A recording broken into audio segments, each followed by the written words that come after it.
around 11:51 a.m. on March 17, 2013, I received a call from Sidel.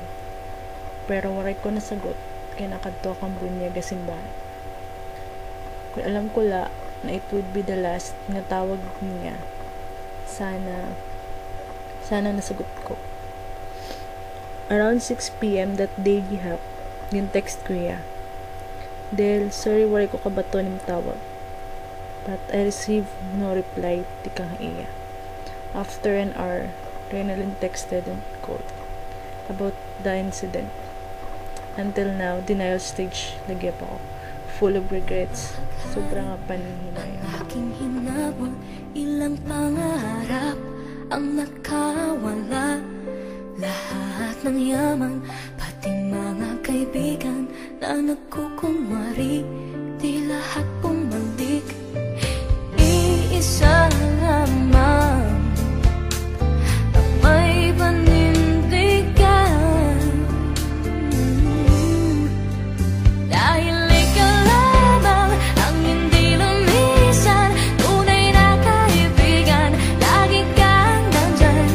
Oh, ikaw lamang ang hindi nangiwan. Nararapatan, ika'y pasalamatan.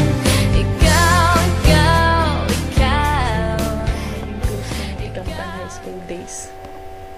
Naging close kami da, kay tungod dit ang height difference. Obviously, hiya taas, ako namubo. Hiya slim, ako chubby. Gusto gud adto ni Sidel na akbay aklikod or abaga every time mag-upod kami. Maramit hiya nga na diri ako, pero sige gud ligapit hiya. Asya good pero miya lambing haak. Halos usa na kadekada ang friendship, pero di nam kailangan magkita or mag-upod kada adlaw to contact with each other. Texting, phone calls, Facebook and Skype, amo naging tulay haam. It was our social playground, a place kundiin we could be ourselves, express our emotions, yung pantanggal stress, chika-chika, bisan harayo kami usat-usa. Paras pa man kami excited na magkita yan nga pag-uli ko this April. Damo nagyap ang plans, damo nagyap ang sabot, para amo sa tusa, para among family, para among future.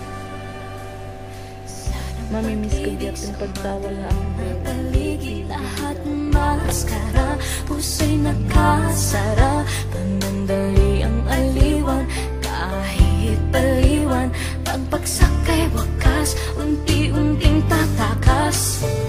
Iisa o isa, pinagkaisa,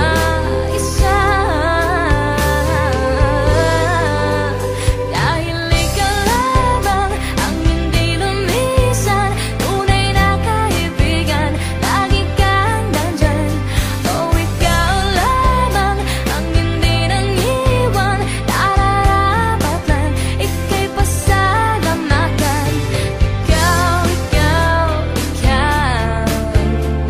Ikaw, ikaw, ikaw.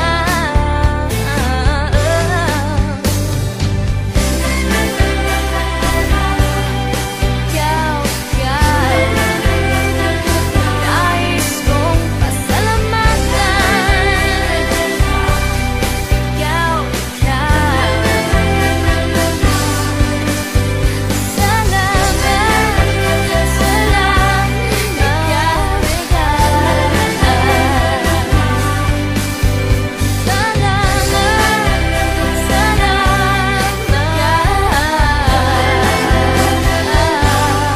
para kang Sidel, kada sanggay, usang regalo.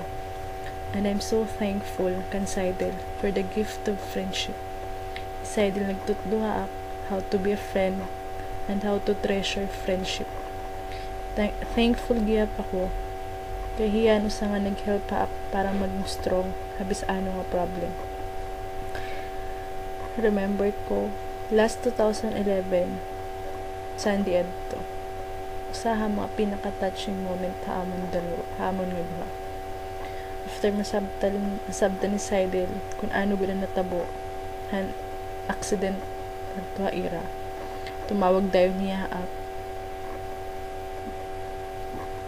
worried daw hiya nga gusto niya masigurado nga okay laak nga waray daw dapat akyarin sorry ha iya na waray daw dapat i-blame han natabo ha ira waray ko good gin expect that after all han iya pinagdaanan hadtong accident naisip pa talaga ako niya grabing tao nagtuan ang pagtinangis while talking a phone para hatanan nga naglulok sa pagkawara ni Seidel family and friends death may have taken Seidel away from us pero dirito makukuha mga memories nga adi ha aton kasing-kasing nga aton hunahuna nagluluksa kita tungod kay sobra naton hiya kamahal pain is the price we pay for love ining at pagluluksa diri maging madali para haat but keep in mind kung di nat sugad kamahal Seidel diri sugad ini kasakit at pinagdadaanan ha iya pagkawara